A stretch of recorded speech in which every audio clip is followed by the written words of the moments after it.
믿는 자들 개인을 성도, 거룩한 가르침을 쫓는 자들이라고 부르지 않습니까? 성도라고 했고, 교회에 대해서 너희를 거룩하고 흠이 없는 자로 세우시기 위해서 너희를 불렀다라고 에베소서 1장과 2장에서 이렇게 4장인가 거기서 이렇게 말씀하고 있지 않습니까? 그러니까 성도나 믿는 자 개인이나 성도나 교회 성도의 모임인 교회나 그 목표는 가장 중요한 목표는 하나입니다.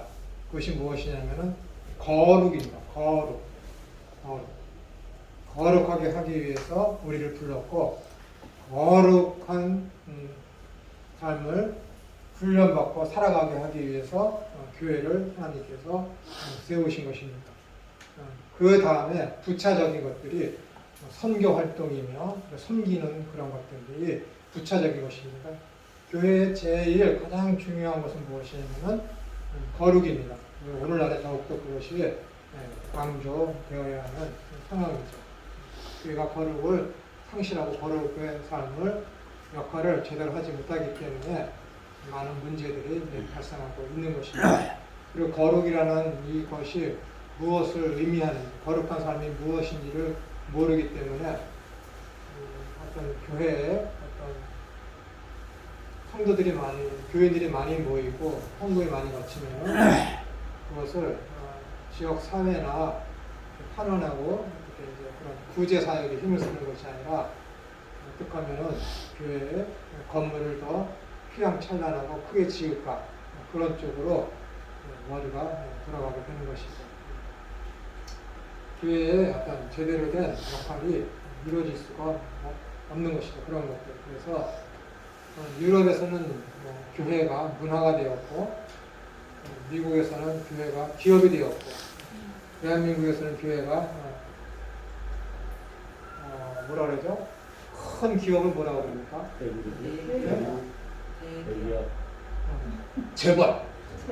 재벌이 되었다. 혹시 여러분 사마리아라는 영화 보셨습니까? 우리나라 영화. 거기 다큐멘터리 식으로 이야기하는 건데 어떤 목사가 그 감독을 한 걸 거예요. 거기서 이제 그런 이야기를 하죠. 유럽에서는 교회가 문화가 되었고 미국에서는 기업이 되었고 한국에서는 재벌이 되었고 대기업이 되었다. 그렇게 하고 있죠.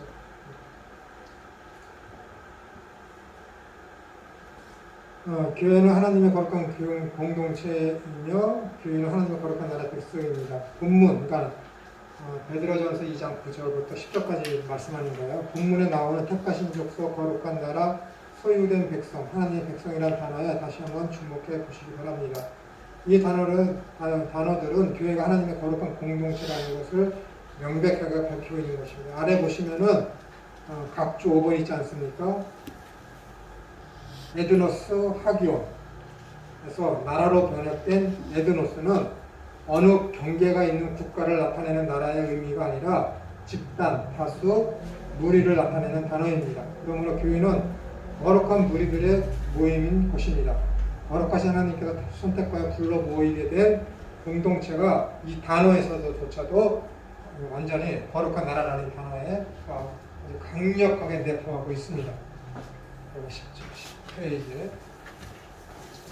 교회는 하나님의 거룩한 공동체입니다. 이 공동체는 성부 하나님에 의해서 계획되었고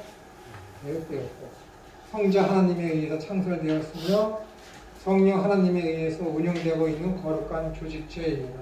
그러니까 교회라는 것은 뭐예요? 성부, 성자, 성령 삼위일체 하나님에 의해서 공히 함께 하시는 공동체입니다. 마찬가지로 우리 성도 각 개인도 고린도전서 3장 16절에 있는 말씀대로 너희가 하나님이 거하시는 거룩한 전, 성전인 줄 알지 못하느냐라고 그렇게 진술하고 있지 않습니까? 그래서 성령님이 내 속에 계시기 때문에 성령님과 성자 하나님과 성부 하나님은 불가분리의 관계에 있기 때문에 내 속에 성령님이 계시다는 것은 그 속에 말씀으로서 예수님이 계시고 하나님께서 그것을 세우셨기 때문에 거기에 성부 하나님이 계신다라고 했기 때문에 내가 곧 거룩한 전, 성소, 성전, 지성소가 된다라고 지성소? 성소가 된다라고 우리가 생각할 수가 있는 것입니다. 교회는 사람들이 모여서 그들의 의견을 모아 이루어진 집합체가 아닙니다. 하나님이 사랑하셔서 은총을 베푸시고 택하여 부르신 언약의 백성임을 성경 전체를 통해 강조하고 있습니다. 교회는 육으로 태어난 사람의 모임이 아니라 위로부터 부름받고 그리스도로 말미암아 하나님이 가족으로 태어난 자들입니다. 이사야 선지자는 43장 21절에서 이스라엘은 하나님이 맺으신 언약의 백성이며 하나님의 영광과 찬송을 선포할 자들임을 강조하고 있습니다. 이것이 바로 뭐예요? 성도와 교회가 주어진 하나의 임무라고 이야기할 수가 있습니다. 교회는 하나님의 언약에 그 기원을 두고 있습니다. 하나님의 백성으로서의 역사, 목적, 그리고 시대적인 사명과 미래를 가집니다. 역사를 잃어버린 교회는 자기 중심적이 되고 배타적으로 될 수 있는 위험을 가지고 있기에 교회는 하나님의 백성으로서의 시간과 공간에 연루되어 있다는 것을 잊어서는 안 됩니다. 그러니까는 이 교회라는 것은 뭐예요?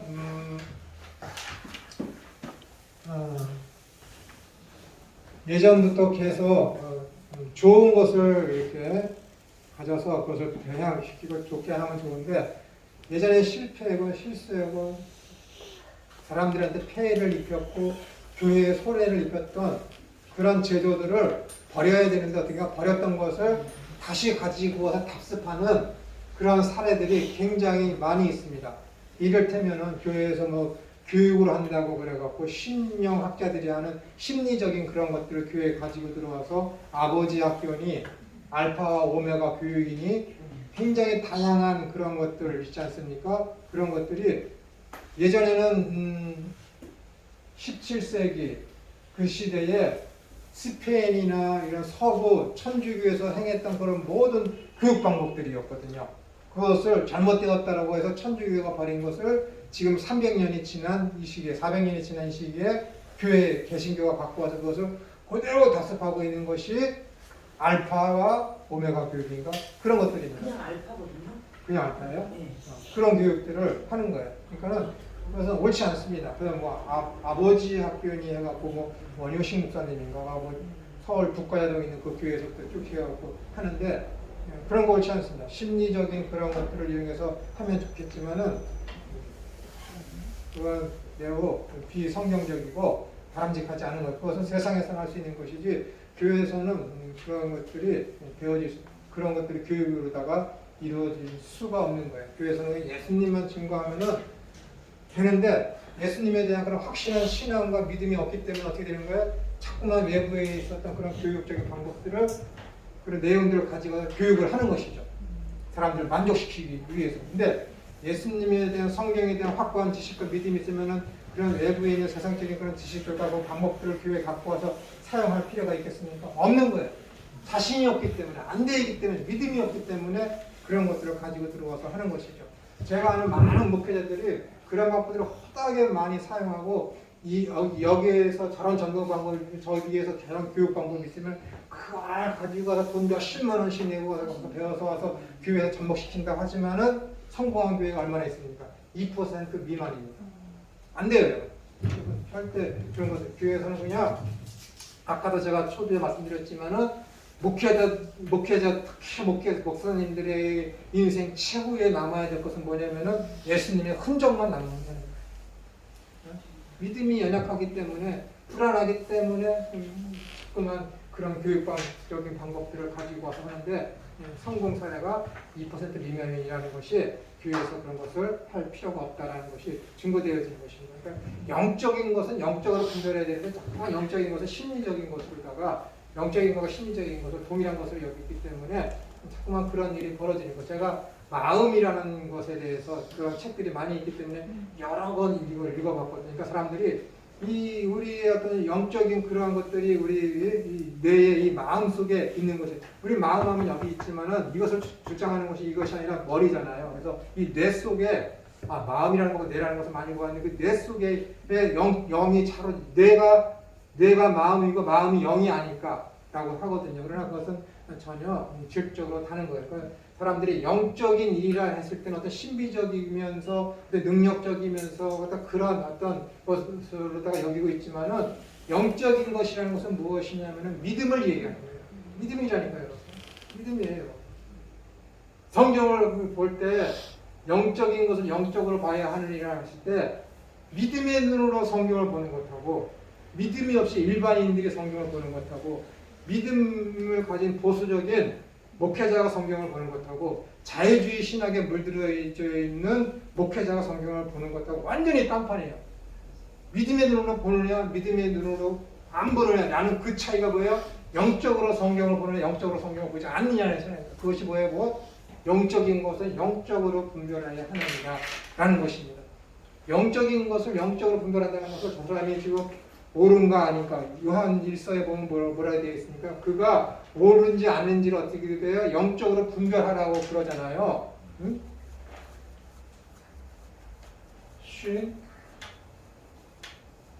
뭐라고 되어 있지?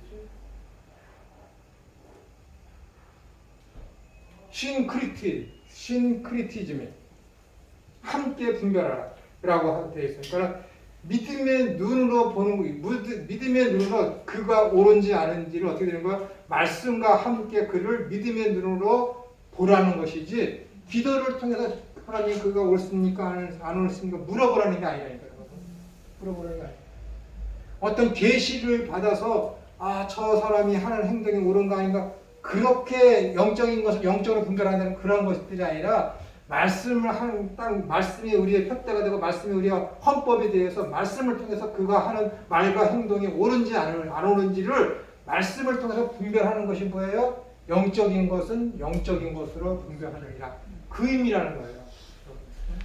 전혀 뭐 신비적으로 기도를 했더니 하나님이 나를 동쪽으로 가라고 하셨습니다. 라는 그런 것들이 절대 아니라니까요, 여러분. 물론 여러분, 예전에 그 출애굽 했을 때 그 당나귀가 이야기를 해서 가던 방향을 못 가게 하고 이쪽으로 돌이키게 하는 그런 일들이 구약시대 때 있었습니다. 거짓말이 아니라 지금도 일어날 수 있어요, 여러분.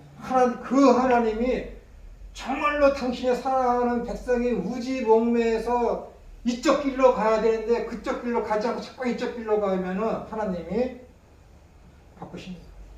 그렇게 하실 수 있는 분이 하나님이십니다. 그런데 그런 기적과 이적을 여러분 바라면서 하면은 안 된다니까요, 여러분. 믿음 좋은 것 같았죠? 믿음 없는 자들이 기적과 이적을 바라는 것이지, 믿음 있는 사람들, 믿음이 뭐라 그랬습니까? 그 하나님 나라가 있고 하나님이 계신 것을 믿는 것, 그것만 믿음이라니까요, 여러분.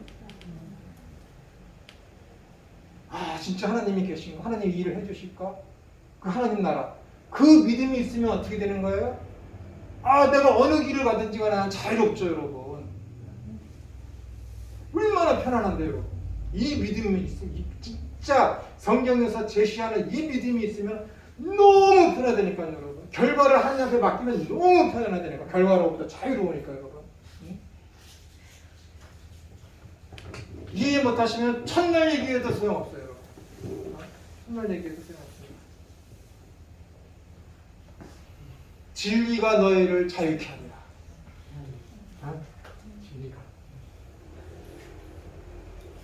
진리가 뭐예요? 하나님의 말씀이잖아요. 그 자유가 뭐예요? 죄로부터의 자유잖아요. 죄가 뭐예요? 우리를 억누르고 우리의 욕심에 사로잡히고 내 뜻을 이루려고 하고 하나님의 뜻을 이루려지 하지 않는 것. 여러분, 사탄의 뜻이 뭔지 아세요? 사탄? 회방뿐이에요, 여러분. 이간질이라는 뜻이에요. 이간질. 누구하고 이간질 시키는 거예요? 피조물을 하고 창조주를 이간질 시킨다는 그 뜻이 사탄이라는 본래적인 의미입니다. 그러니까 예수님이 땅에 오셨을 때 40일 동안 금식하셨을 때 하나님과 예수님한테 이간질 시키시잖아요. 돌이 떡덩이가 되게 뛰어내리라 하고, 최초의 인간이 죄를 지었을 때 어떻게 되는 거예요? 피조물 인류의 대표인 아담과 하와를 이간질해서 하나님과 어떻게 되는 거예요? 이간질 시켜서 배도하게 만들잖아요.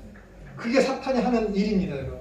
어떻게 하든지 믿는 자들을 우는 사자처럼 다니면서 넘어뜨리려고 한다는 거, 그것이 뭐예요? 하나님을 믿는 그 믿음에서부터 연약하게 만든다는 거예요. 연약하게.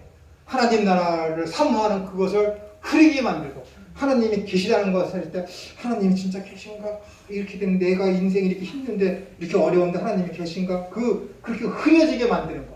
그것을 가지고 어떻게 하든지 넘어뜨리려고 한다는 것입니다.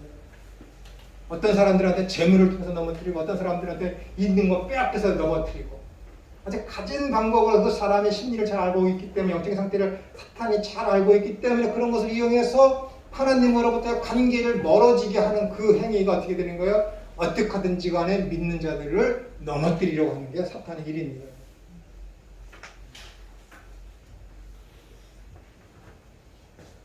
세 번째, 교회는 하나님의 제사장들의 모임입니다. 본문에 나오는 오직 너희는 왕 같은 제사장들이여 이는 너희를 어두운 데서 불러내거든요. 완전 분리 아닌가요? 빛과 어둠과의 싸움이죠.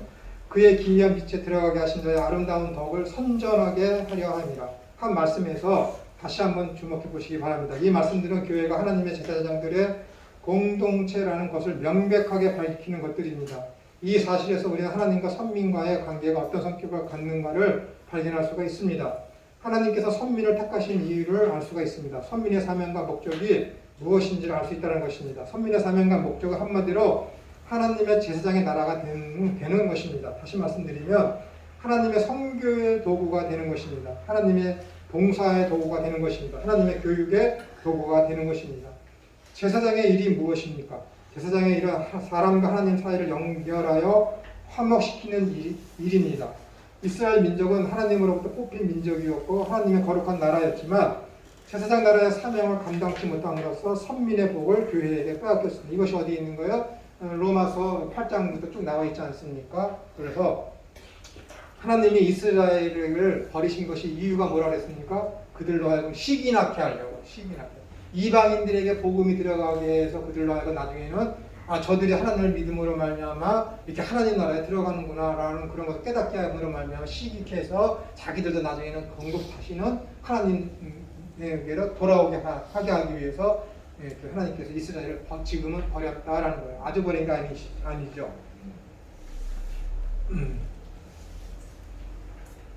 그래서 그들이 감당치 못했기 때문에 그 선민의 복을 지금 어떻게 되는 거예요? 교회에 빼앗겼다라는 것입니다. 교회는 하나님으로부터 뽑힌 선민 공동체입니다. 교회는 하나님의 거룩한 공동체입니다. 교회는 하나님의 제사장의 공동체입니다. 이 교회에 하나님으로부터 선택받아 그리스도인이 된 우리들이 모여 있는 것입니다. 교회란 하나님을 하나님의 아들과 그리스도를 믿어 주님으로 고백하여 그리스도께 속한 자들의 모임입니다. 이것이 쉬운 말이 아닙니다, 여러분. 굉장히 중차대한 귀한 말씀인데 하도 귀한 말씀을 많이 반복해서 들으니까 그 사람들이 이것 말씀을 굉장히 가볍게 여기는 사람들이 많이 있습니다. 진짜 예수님은 하나님 아들과 주님으로 고백한다면은 그의 삶의 태도가 그 무지하시고 어디에나 계신 그 하나님, 모든 것을 아시는 하나님, 모든 것을 하실 수 있는 그 하나님, 거룩하신 그 하나님이 꼬람되어 하나님의 면전에서 내 그런 의식이 있다면은 우리의 생각과 우리의 말과 행동이 얼마나 조심스럽겠습니까? 그럴 수밖에 없거든요. 그런데 이 의식이 없기 때문에 어떻게 되는 거예요? 말을 함부로 하고 생각도 지저분한 생각을 하게 되고 행동도 자기가 하고 싶은 대로 하게 되고 그러는 것입니다.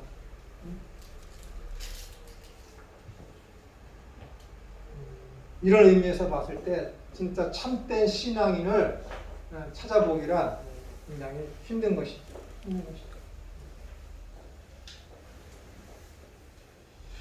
교회란 예수님 하나님 아들과 그리스도를 믿어 주님으로 고백하여 그리스도께 속한 자들의 모임입니다. 그러므로 예수 그리스도가 없는 교회는 교회가 아닙니다. 교회의 주인은 그리스도이십니다. 교회는 그리스도에 의해 세워졌고 그리스도를 위해 존재하며 그리스도에 의해 다스려져야 합니다. 왜냐하면 교회는 그리스도의 것이기 때문에 그렇습니다. 교회는 무엇이냐는 질문에 대해서 서술적인 결론을 말씀드리면 교회는 하나님으로부터 택함을 받아 예수님을 주님과 그리스도로 고백한 무리들이 모인 거룩한 공동체들입니다. 그러면 이러한 교회의 기초는 무엇이며 교회는 언제부터 시작되었는지를 한번 살펴보겠습니다. 11조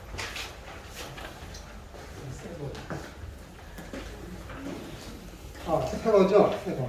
오늘 나눠보십니다. 못 받으신 분 계세요? 다 받으셨죠? 교회는 서술적 정의에 기초하면 최초의 교회는 가정교회로서 에덴 동산에서의 아담과 하와의 모임이 생각할 수 있습니다. 그리고 선택받은 이스라엘 백성 자체가 교회였다는 것을 우리는 알고 있습니다. 그러나 구약의 교회는 신약의 교회와는 매우 다르며 구약은 신약을 예표하는 그림자로서의 상징적인 것입니다. 이거 한번 히브리서를 한번 보겠습니다. 예표라는 그런 단어 때문에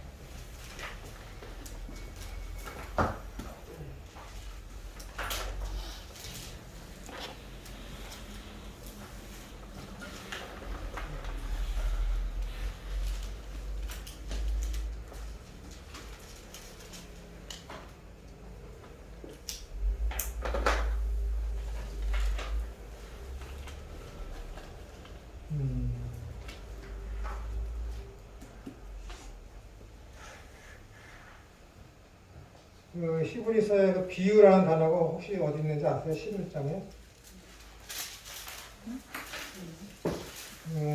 아브라함이 이삭을 바쳤을 때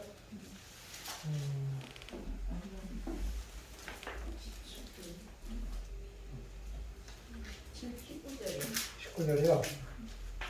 그렇죠. 네. 11장 19절에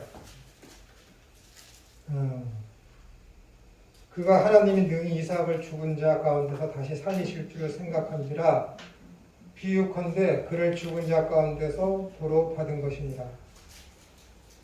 여기에서 이 비유컨대라는 이 단어가 파라볼레거든요. 파라볼레. 비유라는 단어가 이 파라볼레에서 나온 것입니다. 그런데 이것을 본문의 흐름상 여기서 번역할 때에 비유컨대라는 단어보다 그 우리나라 단어보다는 모형컨대라고 번역을 해야 이 본문을 이해하기가 쉽습니다. 왜냐하면 여기에서 이 비유컨대라는 거다 모형컨대 하면은 그를 죽은 자 가운데 도로 받은 것이더라라고 할 때 예수님 그 이삭이 죽은 자 가운데서 도로 받은 것이다라는 이것이 뭘 모형하는 거예요? 예수 그리스도의 죽음과 부활을 모형한다는 뜻이거든요. 근데 그래서 비유컨대 하면은 비유라는 것은 뭐예요? 실제 일어나는 일이 아니잖아요. 그러니까 이 이삭의 죽었던 것을 다시 살리시면 받았다라는 요것은 뭐예요? 예수 그리스도께서 이 땅에 오셔서 고난받고 죽으셨다가 부활하시는 것을 뭐예요? 모형한다는 모형컨대 라고 이해를 하셔요. 모형컨대. 비유라는 단어를 지금 썼기 때문에 아침에 내가 아까 이 말씀을 드렸어야 되는데 말씀을 못 드려서 지금 생각나서 말씀드리는 것입니다. 이 부분 읽을 때는 모형컨대. 그리고 여기 보면은 11장에 보시면은 아버지로부터 징계를 받지 아니하는 자는 사생자야 라고 되어 있지 않습니까? 그럼 파이디온이거든요. 그 단어가. 그것은 어린이라는 단어가 거기서 나왔고 그것은 훈련과 교육이라는 의미가 더 강한 것입니다. 그러니까 이 히브리서 11장이 굉장히 믿음을 얘기할 때 중요한데 이 앞에 있는 모든 사람들이 다 어떻게 되는 거예요? 고난과 환난과 핍박 중에 지금 있어요. 그렇기 때문에 그 고난과 핍박과 환난을 너희들 견뎌내야 한다. 배도하지 말고 끝까지 참아내야 한다. 그러면서 뭘 얘기하는 거예요? 너희들 이 고난이 하나님이 주시는 징계다. 라고 얘기하면 되겠습니까? 하나님이 김천우를 구원해줬어. 근데 내가 너무 힘들어. 고난이 심해. 그것은 하나님이 주는 징계야. 나를 구원해놨는데 자기를 믿는다고 징계를 해. 말이 됩니까? 아니에요. 여기서 이야기하는 건 징계가 아니라 교육이에요. 아버지가 자식을 교육하지 않을 수 있니? 않을 수 없어. 아버지로서 자녀를 교육하지 않으면은 그 자녀는 사생자다. 그 뜻입니다. 그렇기 때문에 지금 이스라엘 백성들이 예수님, 그러니까 유대교인들이 기독교를 개정해서 예수님을 믿기 때문에 고난과 환난을 당하는 것은 누가 주는 거예요? 징계가 아니라 교육이에요. 누가 주는 거예요? 사탄이 주는 거라니까요, 여러분. 예수님을 믿기 때문에 사탄이 이스라엘 백성들, 그러니까 기독교인들을 지금 핍박하는 거예요. 그 핍박과 환난과 고통을 하나님이 그것을 뭘로 사용하시는 거예요? 훈련과 교육으로 지금 삼고 있는 거예요. 그렇기 때문에 이것은 징계라고 하면은 하나님이 나쁜 하나님이에요. 그렇기 때문에 여기서 이것을 훈련이나 교육이라는 단어로다가 번역을 해서 읽어야 되는 거예요. 그래서 흠정역 있지 않습니까? 킹 제임스 번역에서는 이것을 징계라고 하지 아니하고 교육이라고 번역을 했습니다. 미국 성경에서는 이것을 가정교육이라고 번역을 했어요. 가정교육. 아버지가 그 자녀를 가정에서 교육하지 않으면은 그 자녀는 버리운 자, 사상자가 아니겠느냐라는 것입니다.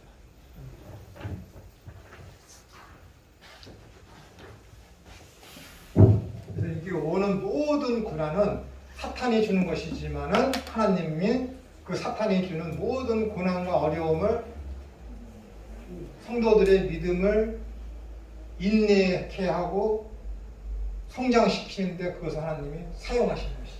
사용하시는 것이죠. 필립 얀시라는 사람이 있습니다. 필립 얀시라는 사람이 책을 썼는데 책 제목이 재밌어요. 하나님 저에게 왜 이러십니까? 하나님 저에게 왜 이러십니까? 하나님 거기 계신 거 맞습니까? 책 제목들이 이래요.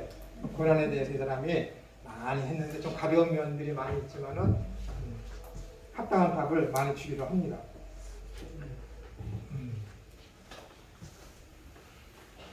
그러니까 구약의 교회는 신약의 교회를 예표하는 그림자로서 상징적인 것입니다. 하나님께 속한 공동체 또는 모임이 교회라는 의미에서 구약의 첫 공동체 모임은 에덴에서의 아담과 하와를 생각할 수 있습니다. 저번 주에 말씀드렸죠. 아담이 하와한테 너는 내 뼈 중에 뼈 살 중에 살이다 라는 그런 고백이 아가서에서 술람이 여인, 정말로 추하고 흑인이며 못생긴 그 여인을 향해서 너는 세상에서 가장 아름다운 여인이다 라고 고백하는 것, 그 교회에 대한 고백이라고 신랑이신 예수님이 신부된 교회에 대한 고백이다 라고 이렇게 여긴다라는 것을 저번에 말씀을 살펴보았습니다. 아담과 하와를 통해 생각해 볼 때 로마서 5장 14절에서 아담은 오실자 즉 예수 그리스도의 표상이라고 하였습니다. 이는 아담이 인류의 대표자로서의 표상을 의미합니다. 그리고 마가복음 2장과 마태복음 25장 그리고 계시록 21장 9절에서는 그리스도께서 신랑으로 등장하십니다. 뿐만 아니라 호세아서는 부부인 고멜과 호세아를 통하여 이스라엘과 하나님과의 관계에 대하여 설명해 주고 있습니다. 다 신랑과 신부죠. 이처럼 성경은 신랑은 예수 그리스도, 신부는 교회로 표현을 하여 설명을 자주 하고 있습니다. 그러므로 첫사람 아담이 신랑으로서 신부인 하나님 하와에게 이는 내 뼈 중에 뼈 살 중에 살이라고 고백한 것은 예수 그리스도께서 교회에 대한 관계와 마음을 표현한 것이라고 할 수 있으며 이를 가장 잘 설명한 책이 아가서입니다. 또한 로마서 12장 4절부터 5절에서는 우리가 한 몸에 많은 지체를 가졌으나 모든 지체가 같은 기능을 가진 것이 아니니 이와 같이 우리 많은 사람이 그리스도 안에서 한 몸이 되어 서로 지체가 되었느니라고 하였고 여러 성경 구절에서는 교회와 성도를 그리스도의 몸 또는 지체로 설명하고 있습니다. 이렇게 그리스도는 교회의 머리이며 교회는 지체로 표현되는 그림은 창세기 2장 21절에서 22절에서 예수 그리스도를 상징하는 아담의 갈빗대 아내를 취하여 교회를 상징하는 하와를 만드신 창조의 사건과 신랑과 신부가 결혼을 통하여 한 몸이 되고 예수 그리스도께서 마태복음 19장 4절부터 6절에서 말씀하신 대로 그런즉 이제 둘이 아니여 한 몸이니 그러므로 하나님 짝지어 주신 것을 사람이 나누지 못하는 것이니라는 것과 사도행전 9장 4절 5절에서 땅에 엎드려져서 들으며 소리가 있어 이르시되 사울아 사울아 내가 어찌하여 나를 박해하느냐 하시거늘 대답하실 때 주님 누구시니까 라고 이르시되 나는 내가 박해하는 예수라라는 사건에서 예수님이 교회를 자신으로 나타내는 선포에서 비롯되는 것입니다. 그러니까는 여러분 그런즉 이제 둘이 아니여 한 몸이니 그러므로 하나님 짝지어 주신 것을 사람이 나누지 못하는 것이니라. 사람이 나누지 못합니까? 나누잖아요. 이혼이 얼마나 많이 있습니까? 제가 신학교 다닐 때만 해도 1989년 신대원 다닐 때만 해도 강성기라는 그런 교수가 교회에서 이제는 교회에도 이제 이혼한 사람들을 위해서 모임을 만들 시기가 됐다. 그랬습니다. 그때 굉장히 배척감이 들었거든요. 어떻게 교회에서 했는데 어떻게 이혼을 하지? 어떻게 이혼한 사람들의 모임을 만들 수 있지? 신학생들 간에 아직도 그런 보수적인 생각이 있어서 그때만 해도 그랬습니다. 근데 지금은 안 그렇잖아요. 저희 집사람이 어린이집 하잖아요. 한부모 가족 아이들이 굉장히 많이 있습니다. 그래서 10년 전만 하더라도 10년 전이야 15년, 16년 전만 하더라도 가족 사진 가지고 와 그랬거든요. 요즘엔 그런 모임, 그런 사진 갖고 오면 안 됩니다.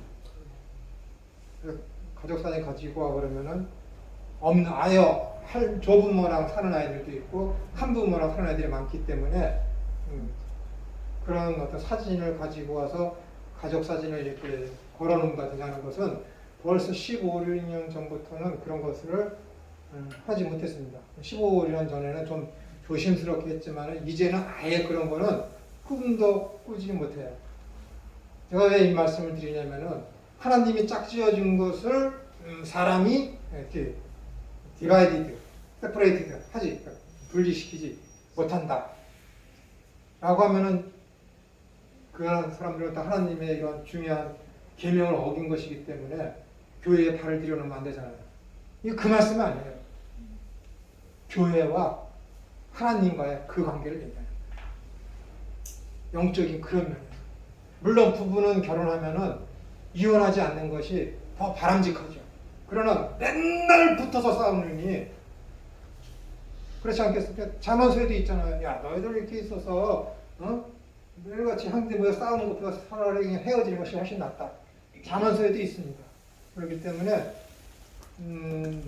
이러한 것들을 가지고 어떤 결혼에 대해서만 하나님께서 얘기하는 것이다라는 것은 바람직하지 않습니다. 영적인 의미로다가 이런 신랑과 신부, 결혼과의 그런 관계를 영적인 것으로 해석을 해야지 이것을 눈에 보이는 가시적이면 육신적인 그런 실제 이러한 삶에서의 결혼의 그런 것들에 대해서만 이야기하면은 오늘날에는 굉장히 심각한 문제에 사로잡힐 수가 있습니다. 그렇기 때문에 안 하는 것이 이혼이라는 그런 것들이 안 하는 것이 좋지만은 좀 더 바람직할 때도 있는 것이 부정할 수가 없는 게 오늘날의 현실입니다.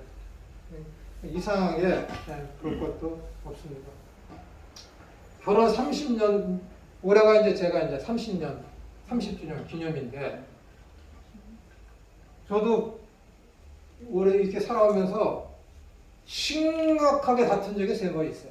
심각하게 다툰 적.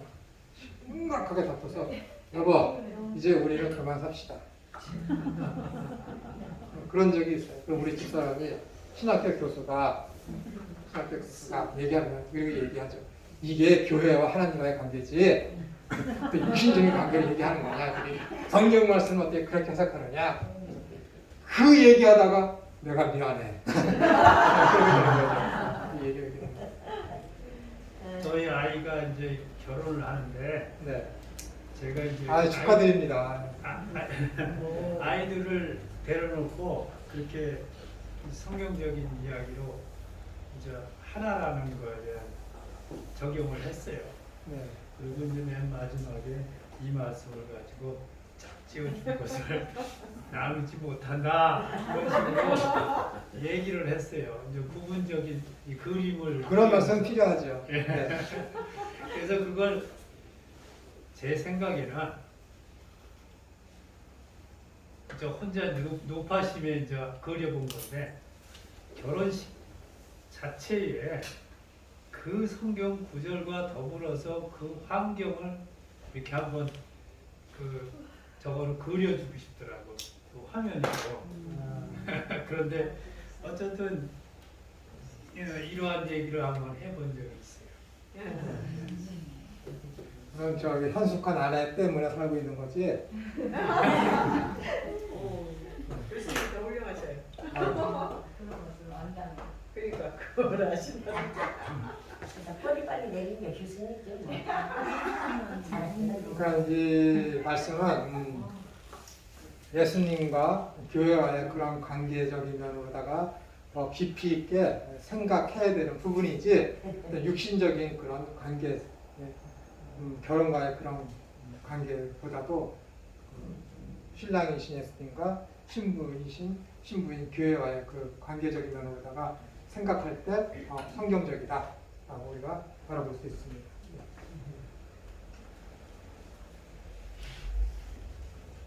어디가 저래죠? 그리스도와 교회는 한 몸으로서 하나이지만 그리스도께서는 그 한 몸 중에서 머리이십니다. 이 여러 성경 구절에서 확실하게 선포하고 있죠. 그러므로 교회는 머리이신 그리스도의 말씀에 절대적으로 복종하는 공동체로서 존재하여야 참된 교회가 되는 것입니다. 만약에 에베소서 뭐 3장, 4장에 있는 그 말씀 그대로, 5장에 있는 그 말씀대로 남편은 뭐 머리이고 그런 식으로 하면은 좀 심각하지 않겠습니까? 저만 그런가요? 심각한 거예요. 그런 식으로 하면 안 됩니다. 이거 당시에 바울이 있었을 그 헬레니즘 문화 시대에 있었던 1세기 때의 가정 형편이 그러했기 때문에 이렇게 지금 그때의 그런 상황, 문화적인 상황을 빗대어서 교회에서 교회의 예수님과 교회와의 관계를 그렇게 부부와의 그런 남편과 부인의 관계를 통해서 비유적으로 말씀합니다. 비유적으로. 그러니까 에베소서 5장 23절인가요? 그 종과 노예, 남편과 부인 그런 관계에서 쭉 얘기하면서 5장 23절인가? 맞아. 이것도 말씀드리고 싶다. 거기 보면 우리나라에는 단어가 하나 빠져 있어요. 이런 게 기억이 안 나야 진도가 빨리 나가는데.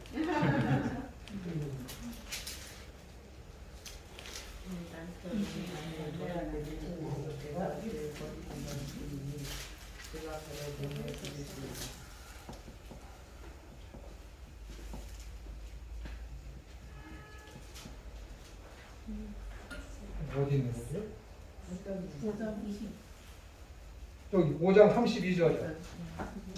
이 비밀이 여기 쭉 위에 가족 관계 뭐 여러 가지 관계에 대해서 좀 얘기하지 않습니까? 32절에 보시면은 32절에 보시면 이 비밀이 크도다 나는 그리스도와 교회에 대해서 말하라. 여기에 헬라어에는 대가 있어요. 대. 우리나라 성경에는 그 대를 빠뜨렸어요. 대. 이게 뭐냐면은 그러나 쭉 가족 간의 관계, 부부 간의 관계, 종과 상전의 관계 얘기하면서 그런데 내가 지금 그 얘기를 하는 게 아니라 교회에 대해서 얘기한 거다. 그 얘기예요 지금. 그러나 이 비밀이 크도다. 나는 교회에 대해서 지금 이야기한 거야. 비유적으로. 이게 그 뜻이에요. 그러니까는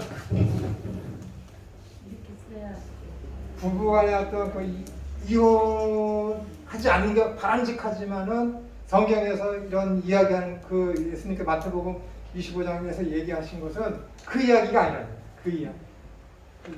근데 혹시 창조가 네.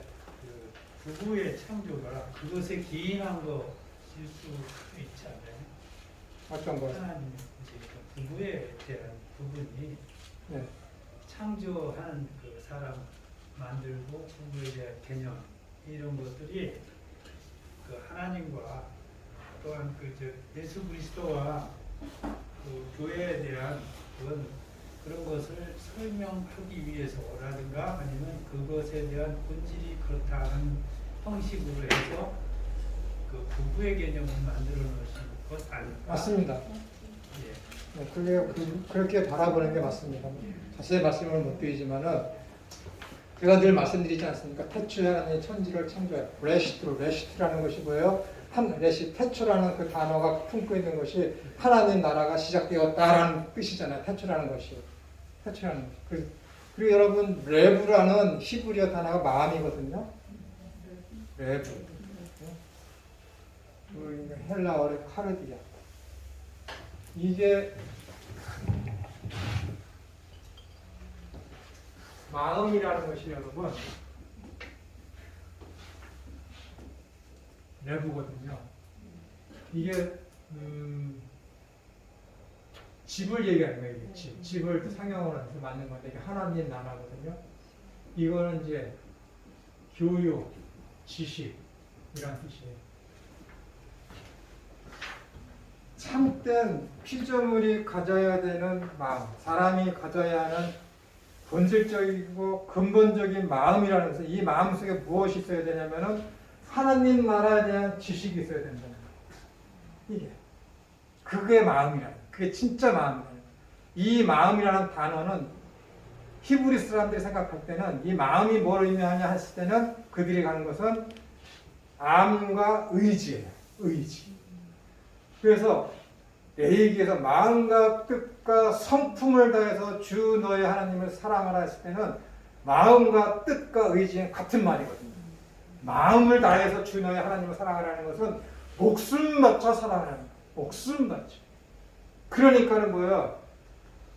서만학교에 대해서 야 교회들아 너희들은 죽도록 충성해라. 생명의 멀리관이 너에게 주어졌지 않느냐. 그거예요. 죽도록 충성해. 왜? 마음으로다가 하나님을 주 너의 하나님 사랑하라 했으니까. 그러면 사람들이 또 그래요. 죽도록 충성하라고요? 그럼 교회에서 죽도록 충성, 봉사, 헌금 그렇게 이해하면 안 되니까 여러분. 죽도록 충성하라는 것은 이 하나님 나라를 바라보는 그 믿음의 삶을 충실히 이행해 나가는 거. 경주에서 1등 하려고 전심전력을 해서 뛰어가면서 좌로나 우로나 치우치지 아니하는 것. 그것을 가지고 뭐라 그러는 거예요? 죽도록 충성이라는 거예요. 사꾼들은 죽도록 충성하세요라는 이 단어 갖고 어떻게 해요? 교회에 나가서 죽도록 헌금하고 교회에 나가서 죽도록 섬기고 교회에 나가서 죽도록 청소하고. 여기 서만학교에 어디 그런 얘기가 어디 있어요? 아니요, 이거 교회에다 얘기하는 거예요. 볼지어다 내가 문 밖에 서서 두드리려 해. 누구든지 그 문을 열면 나와 함께 음식을 먹고 마시리라. 누구한테 얘기하는 거예요? 성도들한테? 아니라니까 여러분. 교회에 얘기해요. 교회.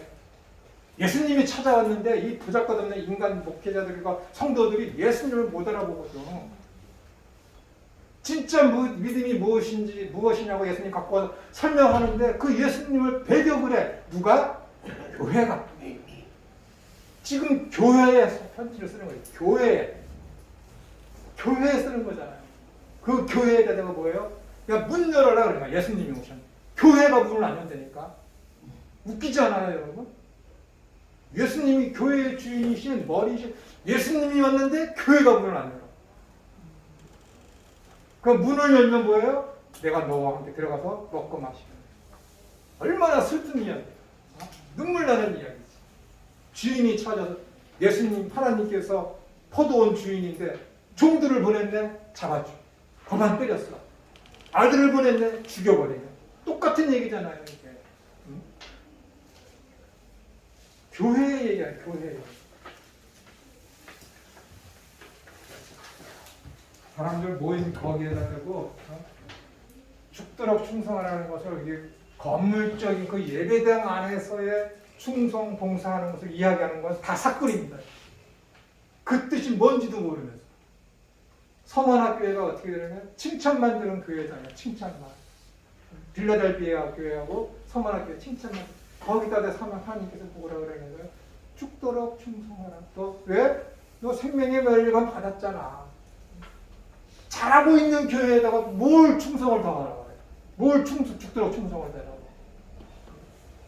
삶 속에서 너 믿음을 지키기 위해서 목숨을 바치라는 거야. 목숨을. 이 일곱 교회가 지금 다 어떻게 되는 거예요? 고통과 고난과 환난을 받고 있는 그 상황에서 지금 하나님께서 요한을 통해서 일곱 교회에다가 보내는 편지잖아요. 그 어려운 그 상황에 믿음 지키라는 거예요. 히브리서 교인들처럼 믿음 지키라는 거예요. 죽도록. 그게 내 가진 모든 것을 다 버리고 그런 것들이 아니라 그런 차원이 아니라 그거는요 아무것도 아니에요. 정말로 내 인생이 100년이면 100년 동안 끝까지 믿음을 잃지 아니하고 모든 어려운 환경과 그런 고통과 환난 속에서 또 어떻게 되는 거예요? 믿음을 잃지 않고 하나님 나라에 대한 소망을 잃지 않냐고 끝까지 바라보는 그 삶, 그것이 뭐예요? 죽도록 충성하는 거예요. 다른 말로 죽기까지. 내일 죽어. 나는 모르지만 죽음이 목전 앞에 있는 그때까지 뭐예요? 억울함과 환난 속에 살아도 어떻게 되는 거예요? 믿음을 잃지 아니하고 끝끝이 그 하나님 나라가 더 좋은 세상이라는 그 신앙을 버리지 않는 그 믿음. 그것이 뭐예요? 죽도록 충성하는 믿음입니다. 이 믿음이 대단한 거지. 이 믿음.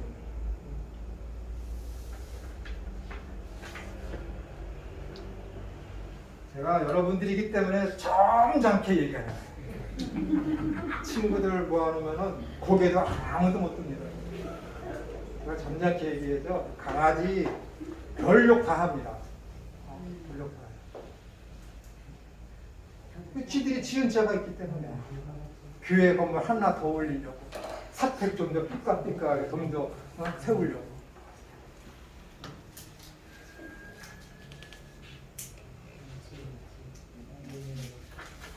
제가 친구 집에 한 3개월 전에 갔다가 진짜 우리 집보다 더 큰 TV 보고 난 우리 집 먹을 내가 TV로 채우리라 내가 그러고 왔어요.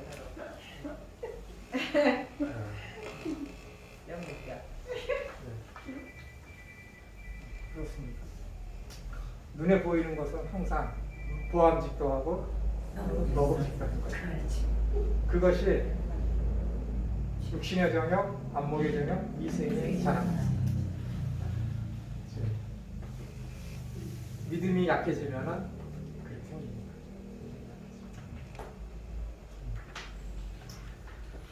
위에서 살펴, 네. 마음을 이제 암과 그 의지하는 것에 대한 그 하나님이 아는 것에 대한 그것이라고 말씀하신 것이 그것이 일체인데 그러면 믿음에 대한 부분을 이제 형성이 되는데 그 믿음, 암과 행함 이것도 역시 믿음 하나잖아요. 근데 그거하고 동일한 성향, 속성이 그렇죠. 겠죠. 아까 그래서 제가 결국은 아침에 말씀드렸듯이 제가 이 로마서 14장 끝절을 이렇게 연구하면서 제가 그랬잖아요. 제발 이 전치사가 에크가 안 나오고 디아나, 엔이나 쉰 그것이 나오길 간절히 바랬다고. 근데 에크가 나왔다잖아요. 에크는 아웃이거든요. 여러분의 믿음이 여기 있어요. 사람들이 한 성령을 받아서 한 주로 섬기기 때문에 믿음은 똑같아요. 색깔이. 그렇죠? 그렇잖아요. 한 성령을 받아서 한 주로다가 예수님은 한 주로 동일한 주님을 한 분을 주님으로 섬기기 때문에 믿음은 똑같아요. 그 색깔이. 그런데 사람마다 색깔이 달라. 어떤 사람은 블랙이고 어떤 사람은 빨간색이고 어떤 사람은 뭐 잿빛 그린이에요. 근데 믿음이 여기서 이게 믿음이에요. 근데 에크 피스티스라 했죠. 이게 참 저한테는 슬픈 일이에요. 믿음이 여기 있는데 이 믿음의 색깔이 바깥으로 돌출되는 거예요. 여러분이 하나님을 어떻게 믿고 계시느냐에 따라서 예수님 어떤 믿음으로 믿느냐에 따라서 그 믿음의 색깔이 밖으로 돌출된다는 거예요. 무서운 얘기 아니에요. 잘못된 믿음이 있으면은 그 믿음에 대한 내재되어 있는 내 삶에 대한 예수님에 대한 그 믿음에 대한 그것이 내 생각과 말과 행동을 주장하기 때문에 그것이 바깥으로 그대로 돌출되는 거예요. 잘못된 믿음이 있으면 생각도 말도 행동도 잘못되는 거예요. 저주지, 저주. 그래서 이단도 나오겠네요. 그렇죠. 그러니까 여러분, 저는 요즘에 제 아내하고 가장 많이 얘기하는 게 10계명이에요. 10계명. 10계명 제일 계명. 나 외에 다른 신을 섬기지 마. 잘못 번역됐다는 거예요. 그 잘못된 거죠. 나 외에 다른 신을 섬기는 게 아니라 나를 다른 신이 되게 하지 말라는 거예요. 나를 다른 신이 되게 하지 말라. 원어가 그렇다니까. 원어가 히브리어 원어가 나를 다른 신이 되게 하지 말라는 거예요. 내 앞에 다른 신을 두지 말라라고 돼 있잖아요. 근데 원어는 나를 다른 신이 되게 하지 말라는 거예요. 여러분들이 하나님을 섬기는데 어떤 놈은 하나님을 비로 생각해요. 원래 하나님은 이런 하나님이야. 무슨 하나님이랄까? 이런 하나님이야. 근데 김천호는 이 A라는 하나님을 B라는 하나님으로 들여요. 그럼 이 A라는 하나님이 어떻게 되는 거예요? B라는 하나님이 되게 하는 거예요. 잘못된 신앙이죠. 그게 그걸 얘기하는 거예요. 그거. 그러니까 A라는 하나님을 B라는 하나님이 되게 하면 어떻게 되는 거예요? 여호와 앞에 다른 우상을 만들어 놓는 거지. A라는 하나님을 B라는 하나님으로 불러. 그럼 어떻게 되는 거예요? 여호와의 이름을 망령되이 일컫는 거지. 얼마나 무서운 거지. 다 같은 내용이에요, 이게.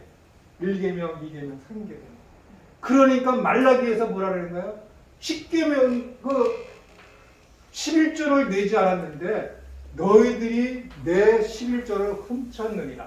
그렇게 되어 있죠. 원어에는 그렇게 안 되어 있다니까요. 원어에는 그 11조를 내지 않고 하는 그 행위를 가지고 하나님이 뭐라 그러냐면은 너희가 나를 훔쳤다. 원어에는 그렇게 되어 있다니까요. 너희가 나의 것을 훔쳤다가 아니라 그냥 목적격이야. 너희가 11조를 내지 않는 너희 놈들이 나 여호와를 훔쳤다라는 거야. 여호와. 훔친 게 뭐예요? 여호와를 훔쳐서 거기에 우상을 앉혀놓은 거예요. 제1계명 어긴 거라니까. 제2계명 어긴 거. 제3계명 어긴 거라니까. 여호와를 그 보좌에서 끄집어 내려서 거기에 내가 앉은 거야. 거기 바알을 앉혔다니까 여러분. 11조 많이 내면 어떻게 되는 거야? 축복받는다. 내가 너희 곳간에 차고 넘치는 아니는지 해라. 그것을 가지고 그냥 물질적인 복으로 하니까는 11조 많이 바치면은 부유자 됩니다. 라니까 어떻게 거기다가 여호와 하나님을 자리에서 빼내서 바알을 앉힌 거야. 이게 그 내용이에요. 11조 나라는 그 사건이. 그 헌금. 그 11조를 안 내는 이스라엘 사람이 있습니까? 다 내. 율법을 어기면 어떻게 되는데? 다 내거든.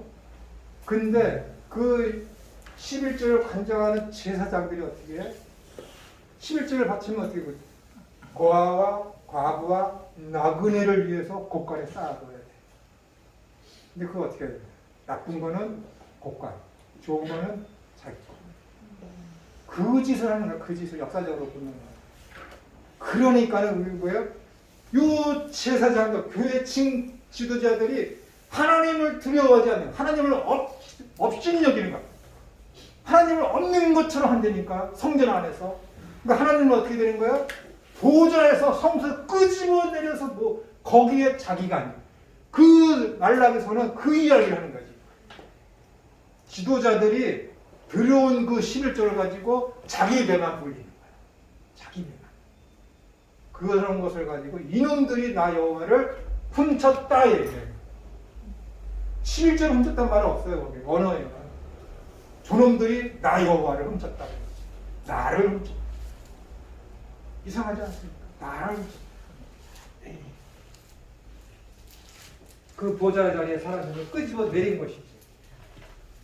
가난한 자들한테 가야 될 것을 자기 배만 축적합니다.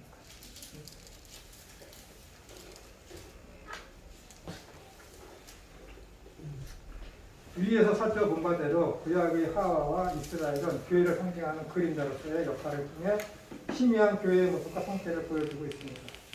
그러나 신약은 교회의 다양한 문제들을 통하여 완전한 교회의 모습이 어떠해야 하는지를 선명하게 보여주고 있습니다. 항상 대여서면 학생들 놓고 얘기하다가 습관이 또 안 되네. 12조가 차례죠. 그러므로 본인은 이번 강의에서 참된 교회의 표상을 찾기 위하여 오늘날의 교회의 실제적인 모태가 되는 신약교회의 시작이 언제 어디서 시작되었는지를 살펴보겠습니다. 교회는 예수 그리스도에 대한 사도들과 선지자들이 가르침 위에 세워졌습니다. 너희는 사도들과 선지자들이 터 위에 세우심을 입은 자라. 그리스도 예수님께서 친히 모퉁이 돌이 되셨느니라고 하였습니다. 예수님께서는 베드로의 주는 그리스도시요 살아계신 하나님의 아들이십니다라는 신앙 고백의 반석 위에 주님의 교회를 세우시겠다고 선포하셨습니다. 이 말씀들은 교회가 기초가 무엇인지를 포함하고 있습니다. 하나님의 부르심으로 시작된 거룩한 공동체인 교회는 신약 시대에 와서야 시작되었습니다. 예수님께서는 베드로의 신앙 고백 즉 주님은 그리스도시요 살아계신 하나님의 아들이십니다라는 말씀을 들으시고 나서 내가 이 반석 위에 내 교회를 세우리니 라고 약속하셨습니다. 다시 말씀드려서 예수님께서 이 땅에 육신으로 살아계시는 동안에는 교회가 존재하지 않았습니다. 교회의 설립은 그 당시로 보아서 장래에 속하는 약속이었습니다. 이 반석 위에 내 교회를 세우리니 라고 뭐예요? 현재 완료나 현재가 아니라 미래거든요. 미래. 성령이 오시면은 교회가 세워진다라는 것입니다.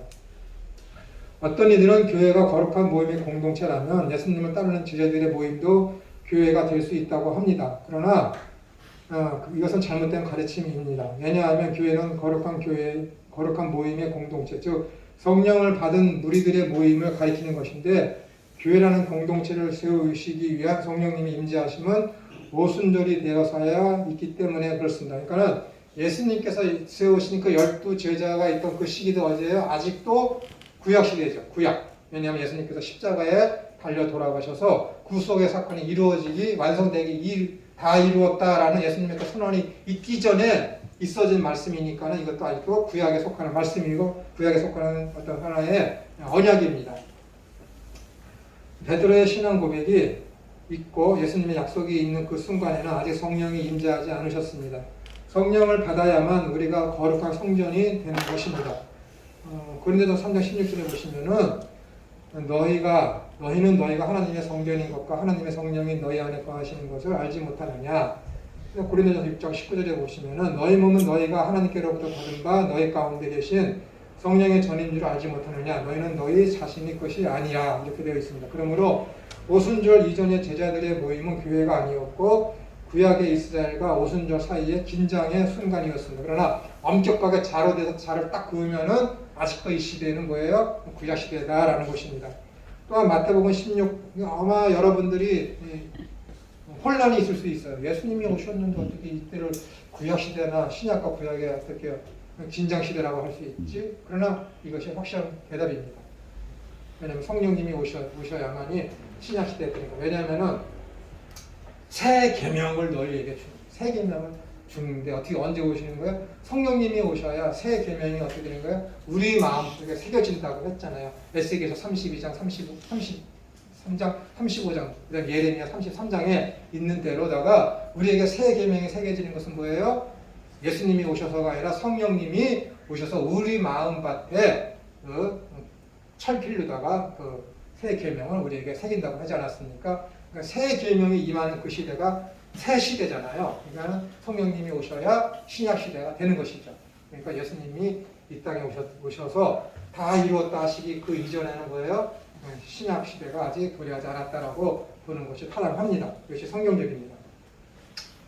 마태복음 16장 이것에 대해서 의문이 생기면 또 질문해 주시면 됩니다. 마태복음 16장 18절에서 내 교회를 세우리니 해서 내가 세울 것이다에 오이코도메소는 직설법 미래 능동태로서 미래에 관한 약속을 가리킵니다. 그러므로 그리스도께서 이 땅에 계신 동안에는 교회가 아직 세워지지 않았다고 말할 수 있습니다.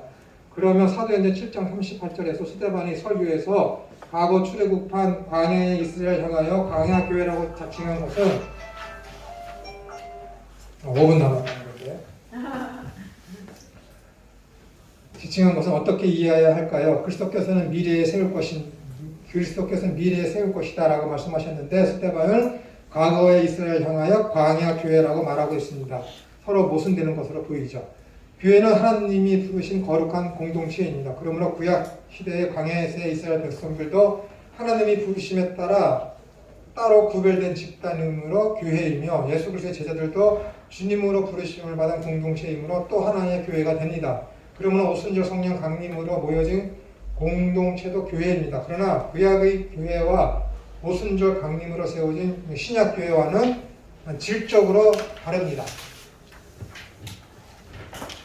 신약의 교회는 에스겔서 36장과 37장 그리고 요엘서 2장의 새 언약의 성취로서 세워진 교회입니다. 전혀 다른 차원의 교회가 성령 강림으로 이 땅에 세워질 것을 주님께서 약속하신 것입니다. 구약의 교회는 새 언약 안에서의 교회로서 신약의 교회를 예표하고 실패하였지만 언제가요? 구약 때는 신약 교회를 예표하였지만 실패하였어요. 마치 율법이 실패한 것처럼 신약의 교회는 구약 교회의 실제적인 원형으로서 완성될 것입니다. 하나님과 동등되시며 영원하신 그리스도께서 머리가 되시는 그리스도의 몸이 교회이므로 그 교회는 실패하지 않으며 완성될 것입니다. 지금의 우리 교회는 어떻게 되는 거예요? 아까 제가 7편에서 말씀드렸듯이 영적인 교회, 천상의 교회, 무형의 그 교회를 향해서 지금 나아가고 있는 것이죠. 하나님과 동등되시며 영원하신 그리스도께서 머리가 되시는 그리스도의 몸이 교회이므로 그 교회는 실패하지 않으며 완성될 것입니다.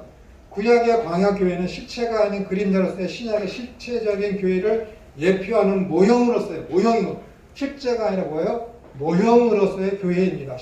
구약의 교회는 이는 마치 구약의 제도들과 제사들 그리고 사건과 인물들이 그리스도를 예표하는 그림자로서의 역할을 하는 것과 같은 것입니다. 구약의 광야 교회는 신약의 교회를 예표하는 모형론적 교회라고 할 수 있습니다. 이러한 언약에 기초한 교회는 예수님께서 승천하신 지 10일이 되는 날, 즉 부활하신 날로부터 50일이 되는 오순절 날에 시작되었습니다.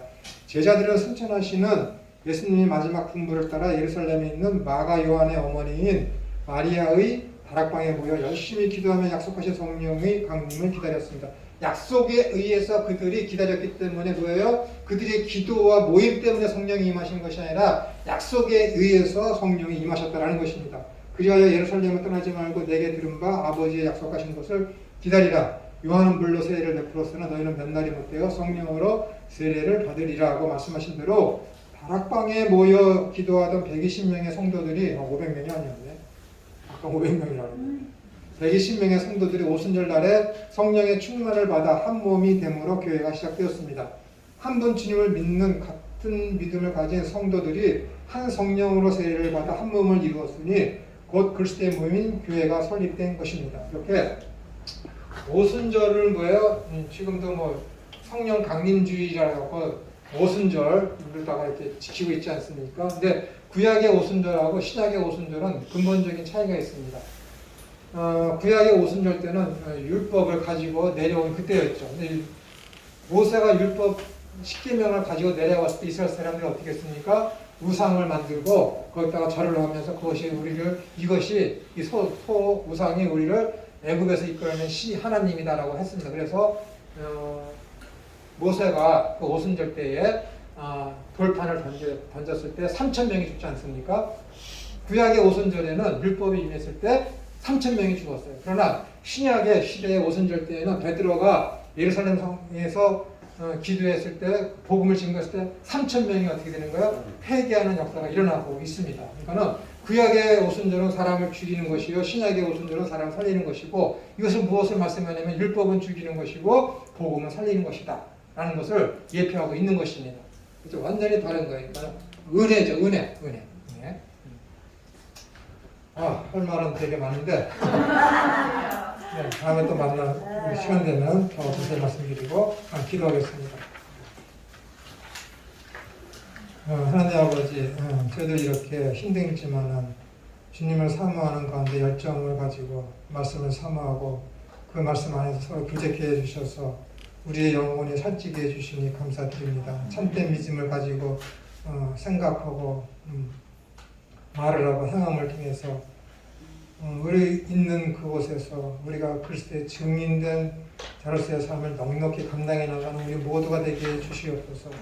그래서 우리가 주님께서 이 땅에 재림하실 때에 잘했다 칭찬받는 역사를 일으키는 우리 모두가 되기를 소망하면서 예수님의 이름으로 기도드리옵나이다. 아멘.